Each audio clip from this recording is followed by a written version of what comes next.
our understanding of Genesis informs our interpretation of the whole Bible. Our first R, everyone say, rule.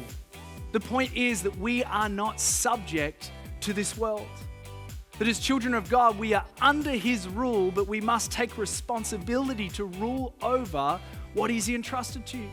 Number 2, rest. The author is trying to show us that God's rest has been available since the beginning of time right up until the present.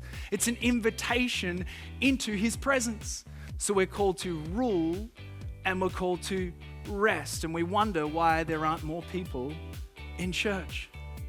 Maybe that's because this word rule is probably better translated to take responsibility.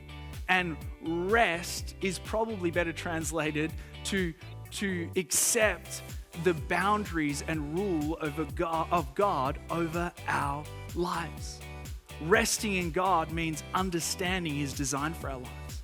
Resting in God means adopting His boundary for our lives, His protection, His love, and it's from this place that we rule. You could say from His love, we live. But the story of Genesis, it answers far more than what should we just simply do.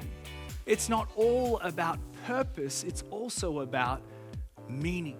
Anyone come to the church this morning wondering, what is the meaning of life? I'm here to tell you this morning that the meaning of life is love. Or more specifically, to love and be loved by the Creator. We tackled this about 12, 18 months ago, but to understand meaning, we have to look at its origin. And to understand meaning, we have to understand the why behind what we do. We've got a word for that in our English language. It's called purpose. But our purpose could only be informed by our creation, by what we were made to do. And our creation, you're probably following me, could only ever be informed by our Creator. Which brings us all the way back to our origin story. It brings us all the way back to the story of Genesis and of creation.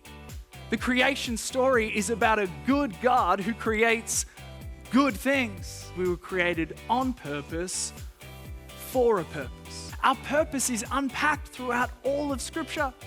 I like to summarize it with my favorite phrase in the Bible, so that.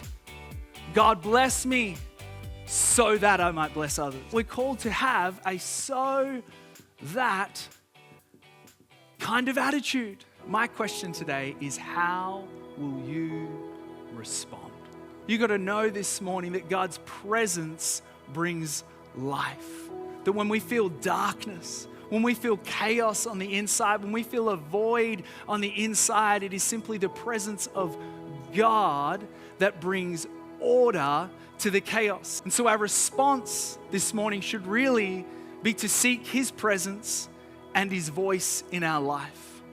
Because through His presence and His voice, order is formed, creation is formed. The ancient context of creation, they didn't think of it in material things, but rather they thought about it in setting in order the chaos of this world. And only God, only Jesus, the way, the truth, and the life can bring order and life and meaning and purpose and love and identity into your soul.